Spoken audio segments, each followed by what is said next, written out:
खुलुमबाय बेयो बड'लेण्ड एंखं टेलिभिजन दिनै 2025 समबारखालि सानसेनि बरादखौ नोंथांमोननि खाथियाव लाबोदों आं सदानन्द दैमारिया।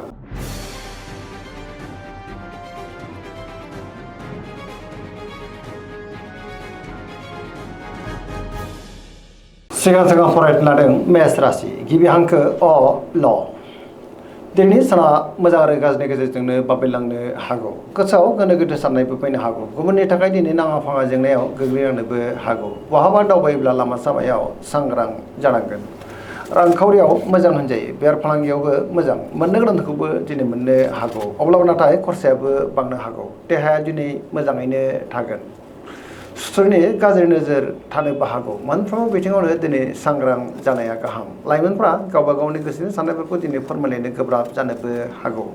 नेगेटिभ एनार्जिनि गोहोम गोग्लैनोबो हागौ। गुबुननिफ्राय हेफाजाब मोननो दिनै गोब्राब जानोबो हागौ। धोरोमारि बिथिङाव गोसो दुंखांगोन।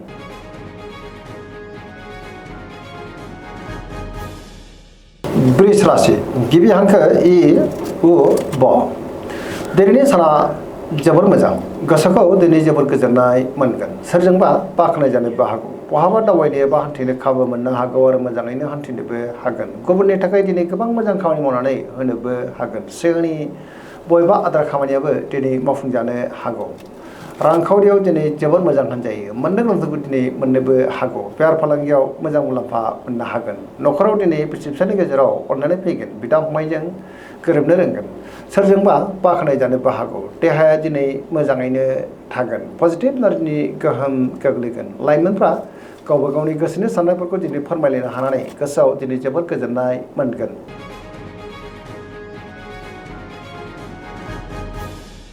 मिथुन राशि गिबि हांखो क स। दिनैनि साना मोजां आरो गाज्रिनि गेजेरजोंनो बाबेलांनो हागौ। गोसोआव दिनै गोनो गोथो साननायबो फैनो हागौ। गावनि गोसोनि साननायफोरखौ दिनै गुबुननो फोरमायनो गोब्राब जागोन। माबा मोनसे जेंनाजों दिनै मोगा मोगि जानांनोबो हागौ। सुथुरनि गाज्रि नोजोर थानोबो हागौ। देहाया दिनै बारा मोजां थानाय नङा। गोबां रोखोमनि देहायारि जेंनाजों मोगा मोगि जानांनोबो हागौ। जानाय लोंनायाव दिनै सांग्रां जानांगोन। रांखावरियाव मोजां। अब्लाबो नाथाय खरसाया बांनोबो हागौ। बेफार फालांगियाव मोजां होनजायो।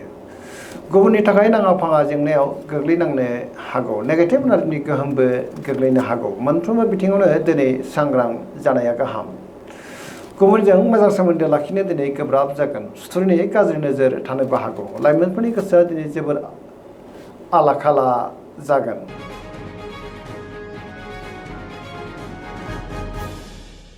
कर्कट राशि गिबि हांखो ड ह। दिनैनि साना जोबोर मोजां। गोबां मोजां खाबु दिनै मोननो हागौ। सोरबा गोजाम लोगोजों दिनै बहाबा लोगो मोनज्लायनोबो हागौ। गोसोआव गोथों आरो गोग्गो साननाय फैगोन। गियाननि आंखाल जानाय नङा। पजिटिभ एनार्जिनि गोहोम गोग्लैगोन। मावलांनाय खामानिखौ दिनै थि समावनो आरो गोरलैयैनो मावफुंनोबो हागोन। रांखावरियाव जोबोर मोजां होनजायो। बेफार फालांगियावबो दिनै जोबोर मोजां मुलाम्फा मोनगोन। बिमा बिफानिफ्राय अननाय आदरखौ दिनै मोननो हागौ। देहाया मोजाङैनो थागोन। गुबुननिफ्राय दिनै थोजासे हेफाजाब मोननोबो हागौ। समाजाव मान मोननो हागोन। फरायसाफ्रा दिनै फरायनायाव गोसो दुंखांगोन आरो मोजां फिथाइ मोननोबो हागोन। गोबां मोजां खाबु दिनै मोननोबो हागौ।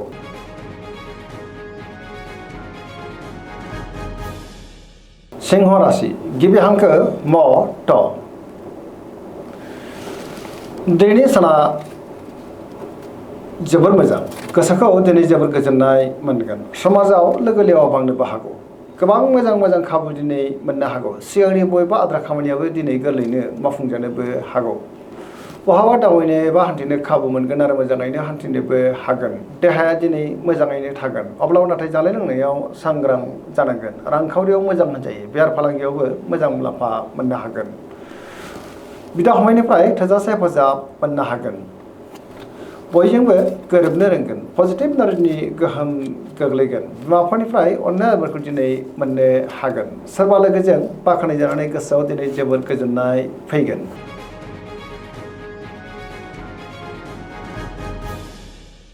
कन्या राशि गिबि हांखो प ट। दिनैनि साना मोजां आरो गाज्रिनि गेजेरजोंनो बाबेलांनो हागौ। गोसोआव दिनै गोनो गोथो साननायबो फैनो हागौ। गावनि गोसोनि साननायफोरखौ दिनै गुबुननो फोरमायनो गोब्राब जागोन। गोथों आरो गोग्गो साननो रोंनाय नङा। गियाननि आंखाल जानोबो हागौ।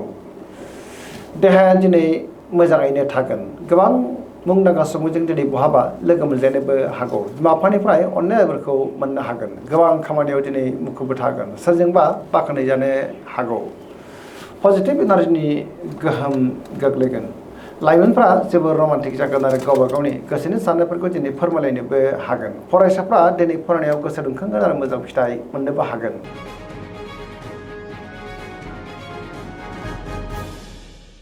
तुला राशि गिबि हांखो र ट दिनैनि साना जोबोर मोजां गोबां मोजां खाबु दिनै मोननोबो हागौ सोरजोंबा बाख्नाय जानोबो हागौ बहाबा दावबायनो बा हान्थिनो खाबु मोनगोन आरो मोजाङैनो हान्थिनोबो हागोन गोसोनि बोलोआ बांगोन सोरजोंबा बाख्नाय जानानै गोसोआ दिनै जोबोर खुसि जानोबो हागौ मावनो लानाय खामानिफोरखौ थि समावनो आरो गोरलैयैनो मावफुंनो हागोन देहाया दिनै मोजाङैनो थागोन हरखाबै बहानिफ्रायबो मोजां खौरांबो फैनो हागौ रांखावरियाव दिनै जोबोर मोजां होनजायो बेफार फालांगियावबो जोबोर मोजां मुलाम्फा मोननो हागोन न'खराव बिसि फिसायनि गेजेराव अननानै फैगोन समाजावबो मान मोननो हागोन गुबुननि थाखाय दिनै गोबां मोजां खामानि मावनानै होनोबो हागोन लोगोफोरनिफ्राय थोजासे हेफाजाब मोननो हागौ गोदान थांखि लानो रोंगोन सेंग्रा सिख्लाफोरनि गोसोआ दिनै जोबोर रमान्टिक जागोन आरो गावबा गावनि गोसोनि साननायफोरखौ फोरमायलायनोबो हागोन पजिटिभ एनार्जिनि गोहोम गोग्लैगोन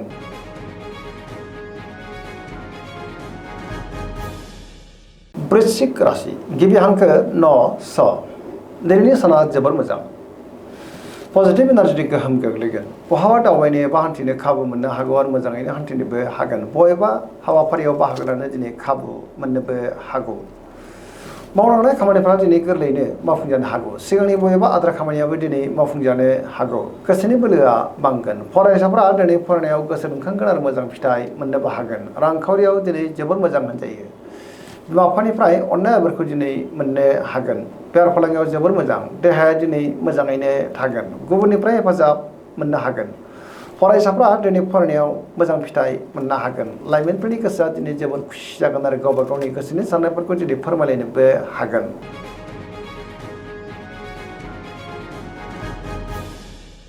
धनु राशि गिबि हांखो ढ फ भ दिनैनि साना जोबोर मोजां बहाबा दावबायनो बा हान्थिनो खाबु मोननो हागौ आरो मोजाङैनो हान्थिनोबो हागोन लोगोफोरनिफ्राय दिनै थोजासे हेफाजाबबो मोननो हागौ सिगांनि बबेबा आद्रा खामानिखौ मावफुंनो हानानै गोसोआव दिनै जोबोर गोजोननाय फैगोन माबा नङा मोनसे मोजां खौरां फैनोबो हागौ सोरबा लोगोजों बाख्नाय जानोबो हागौ रांखावरियाव मोजां होनजायो बेफार फालांगियाव मोजां आयाबो बांनो हागौ समाजाव दिनै गोबां मान मोनगोन देहाया दिनै मोजाङैनो थागोन अब्लाबो नाथाय जानाय लोंनायाव सांग्रां जानांगोन लाइमोनफ्रा गावबा गावनि गोसोनि साननायफोरखौ दिनै फोरमायलायनो हागोन बिदा फंबायनिफ्राय हेफाजाबबो मोननो हागौ बहानिफ्रायबा हरखाबै मोजां खौरां फैनो हागौ सरासनस्रायै दिनै साना जोबोर मोजां आरो मोजाङैनो बारग'लांगोन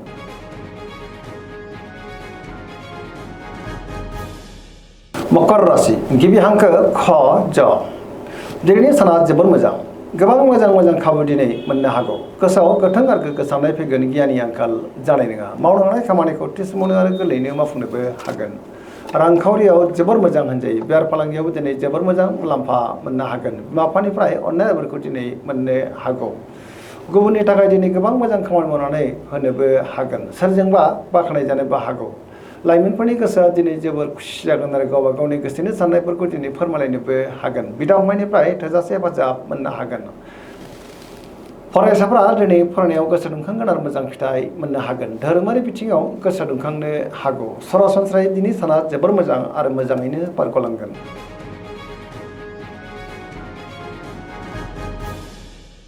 कुम्भ राशि गिबि हांखो ग स दिनैनि साना जोबोर मोजां गावनि गोसोनि साननायफोरखौ दिनै गुबुननो फोरमायनोबो हागोन गोसोआव गोथों आरो गोग्गो साननाय फैगोन गियाननि आंखाल जानाय नङा सोरबा लोगोजों बाख्नाय जानोबो हागौ सिगांनि बबेबा आद्रा खामानिया मावफुंजानायाव गोसोआ दिनै जोबोर खुसि जागोन बबेबा जेंनाखौ दिनै गोरलैयैनो सुस्रांनोबो हागोन गुबुनखौ हेफाजाब होनो हागोन बहानिफ्रायबा हरखाबै मोजां खौरां फैनो हागौ देहाया दिनै मोजाङैनो थागोन अब्लाबो नाथाय जानाय लोंनायाव सांग्रां जानांगोन बिमा बिफानिफ्राय अननायफोरखौ मोननो हागोन बिदा फंबायनिफ्राय हेफाजाबखौ मोननो हागोन बिसि फिसायनि गेजेराव दिनै अनलायनाया बांगोन आरो पजिटिभ एनार्जिनि गोहोम गोग्लैगोन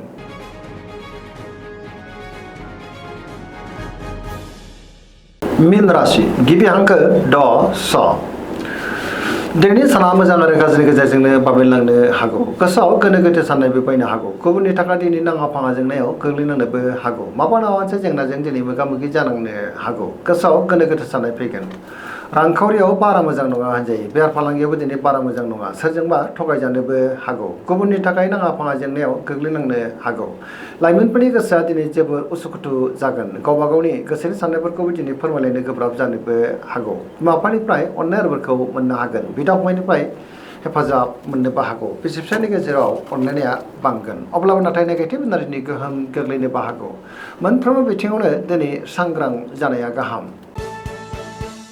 दिनैनि राशि फरायनाय एसेनोसै जोबनायाव बेखौनो खावलायो जाहाथे नोंथांमोना सानफ्रामबो जोंनि बे बड'लेण्ड इंखं टेलिभिजनखौ नायबाय थायो आरो साबस्क्राइब खालामो लोगोसे लाइक खालामो आरो शेयार खालामो एसेनोसै गोजोन्थों।